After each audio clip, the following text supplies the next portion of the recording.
So right away, once again, so that's from the power hand or the hand facing away from the person. So one more time. As you can see, fairly effective. Yo guys, what's happening? Thank you for checking out this video. And without wasting too much time, I'm going to get straight to the point. Today's lesson is going to be about how to protect yourself in close quarters. So we're talking about elbows specifically for this lesson. See what I'm doing? Boom! That's the left elbow right there. My guest for today is my training dummy, Bubba. He's feeling lazy, so he's sitting down right now instead of standing up because, as you can see, his legs have betrayed him. Shouldn't be an issue. We'll just treat him like a really short person for now. So, the most important lesson to keep in mind when someone is this close to you, as oftentimes will happen, whether they're drunk and just being irate, whether they're asking you anything, is you want to keep your hands in a position where you're able to use them. So none of this, because I won't be able to bring it here to react in time. So it could be, my hand could be here. Just, like, hey buddy, take it easy out. Just kind of to give him the hint that you're not afraid of him. Be able to put your hand here. And it's another thing is, you're monitoring this shoulder. So anytime this arm moves, you can just stop that shoulder by pushing it. And this arm, you have a view of it at all times. So that anytime he wants to use it, you can just come in here and from there, headbutts, elbows, all that good stuff. But without going on too many tangents, specifically for the elbows, anytime they are in this position, whether it's like this, or like this, or like this, or the clinch, or the half clinch, which I'll talk about in another video, of course.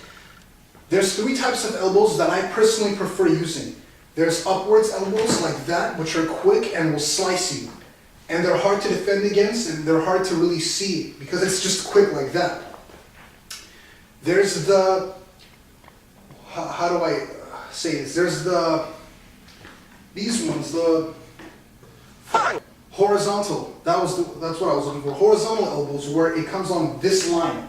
So whether it's the hand closest or the hand farthest, it's like that. And your hips, I don't know if you guys can see it, but basically you want to turn your hip into it, and the foot that's in the rear needs to turn with it.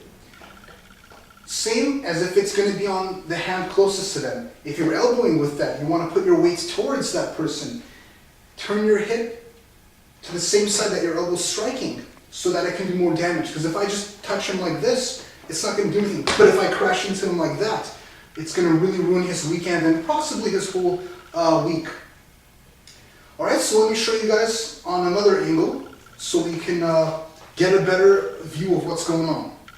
So, from this angle, similarly. So if my hand is here, what I can do is crash into his face like this, like that. And if you can even push his face away and step on this angle and come in with an elbow, that's even better. That's my most preferred thing to do. If he's looking away from you, it's very unlikely he's going to be able to do much. If his face is turned away and you load up your shoulder into a very powerful and nasty elbow. I mean, we're talking about blunt force trauma, slashes, and concussions. And I wouldn't even be surprised if it breaks something. This isn't something that you use against someone that you have an argument with. This is something you use when your life is in danger. Because one more time, boom!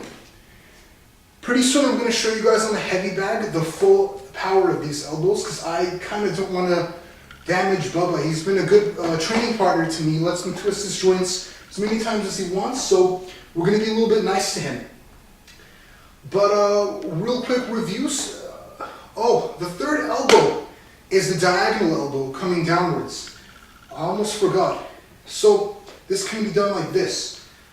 Boom, like that. And what I like about that is it can slash the eyebrows, so it'll make the blood run into his eyes and burn him. And even if he puts his hands up to block, I don't know if you guys can see this, but if he puts his hands up to block like this, you go around it. Whereas if I went an elbow like this or like this, he can block. But if I were to go around it, it's going to be much harder for him to defend. And from this side, boom, like that. I'll show you guys a little bit more what I'm talking about on the heavy bag pretty soon. Come join me. So to demonstrate to you guys the three types of elbows I was talking about earlier, the first one is the vertical or the up elbow, like that. So you want to lean into it like that. Okay? And so when you pivot into it, you see that your body is rotating. Because if you don't, as you can see from the reaction from the bag, it doesn't really do anything. You don't want to waste a single movement. You want to make sure that you commit to each of them. Okay? So now is the horizontal elbow, the attacking on this line.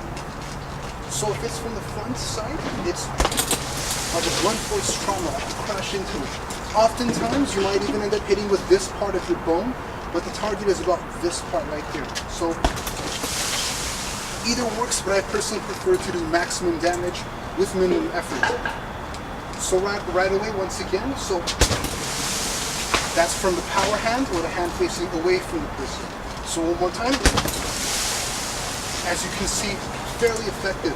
This bag is roughly 150 pounds, and the human head weighs about maybe 8 pounds, so you can see for yourself how the damage would translate. So the final elbow, the diagonal elbow, this one's a little bit tricky because you might cut your elbow on the way going down. So you have to practice it like that, and you stop when you make the impact, because if you slide through, there's a good chance you'll slash your arm. I've done that quite a few times. I wouldn't recommend it for anybody. So one more time. Okay? So with the other hand, boom. I'm going to commit a little bit more this time and risk cutting myself for your entertainment. So far, so good. Okay? Once you get the hang of it, you can play around with it. You can throw like a kind of like a distraction, and then boom, and then a smack, and then come across with an elbow. It's limited by your imagination, to be perfectly honest with you. So you can find whatever works for you and practice the hell out of it until it becomes second nature to you. That's it for this video. Until next time, keep it real. Cheers. So right away, once again, so that's from the power hand or the hand facing away from the person. So one more time. As you can see, very effective. So right away, once again, so that's from the power hand or the hand facing away from the person. So one more time. As you can see, very effective. So one more time. As you can see, fairly effective. Fairly effective.